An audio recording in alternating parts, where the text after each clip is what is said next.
Chapter 24. Sleeping Spirits, a Box Full of Gold. On Saturday, soon after noon, the boys met at the dead tree. They smoked and talked in the shade. Then they worked a little at their last hole. They had no great hope, but Tom said that people sometimes stopped working when they had almost found the box of gold.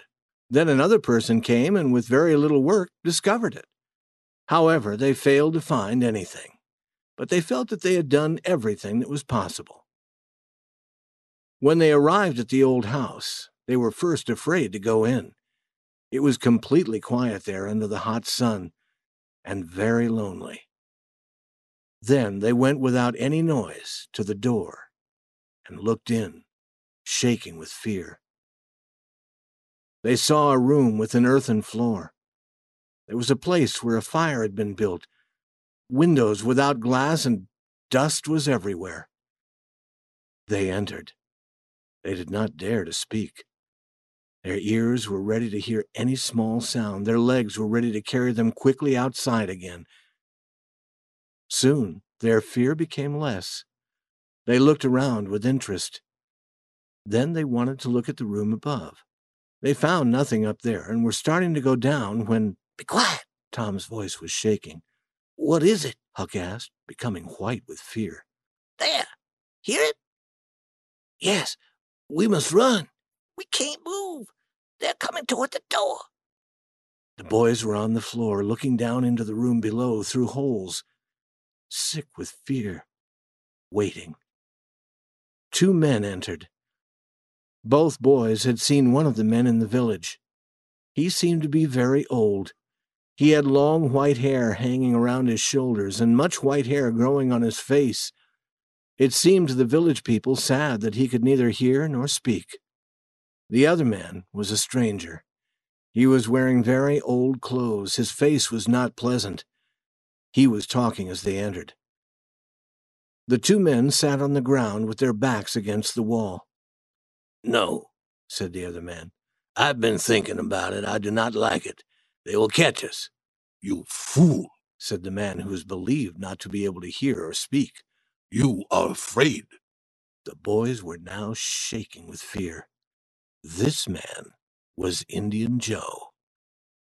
Joe said, "We were not caught before." "But that was different." "They may catch us here in this house," Joe said.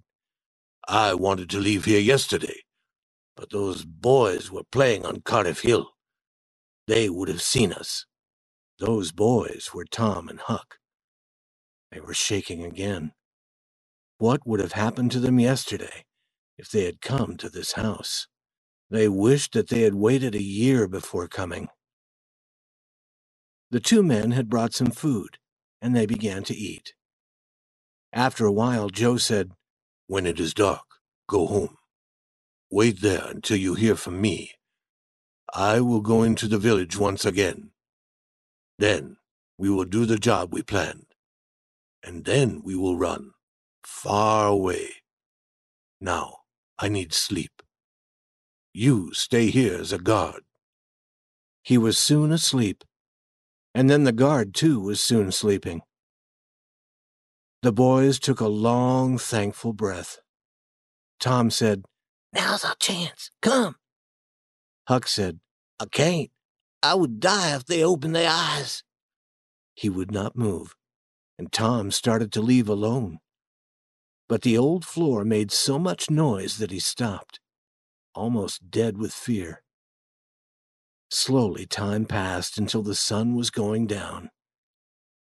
Indian Joe sat up and called the other. He said, "It is almost time for us to be moving. What shall we do with our money? Shall we leave it here until we're ready to run? 600 silver dollars is heavy to carry. We can put it in the ground, deep." His friend agreed.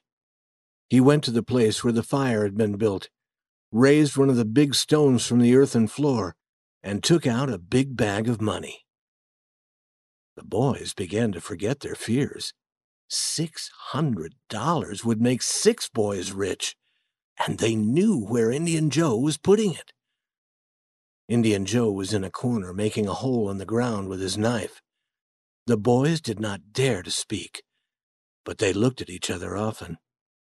These looks were easy to understand. Their meaning was, "Oh, how glad we are now to be here." They heard Indian Joe's knife strike something hard. "Look here," he said. "What is it?" asked his friend. "It is an old box," Joe said. "Help me lift it." "No, I have broken it open." He put his hand in the box and then brought it out again. "Man, this is money." The two looked at the handful of money. It was gold. Now the men found the gardening things that the boys had been using and had placed in another corner when they came into the house. Using them, they started to work.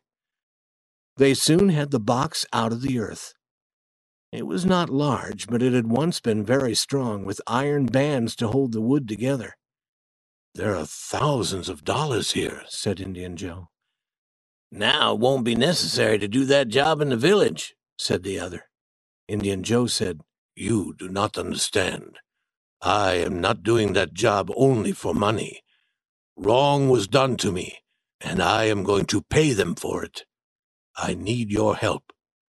Go home until I tell you to come." "What do we do with this money? Put it in the ground again?" "Yes." Delight for the boys above his head. "No." Deep sadness above. "Where did these gardening things come from? There was fresh earth on them. Who was here? We must take the money away. I have a good place for it. At the number 2 place, under the cross." "It is nearly dark enough to go." Indian Joe went from window to window, looking out. Then he said, "Who could have come here? Do you think they are in the room above us?" The boy's breath stopped. Indian Joe put his hand on his knife and started to go up. The boys could not move. Their strength was gone.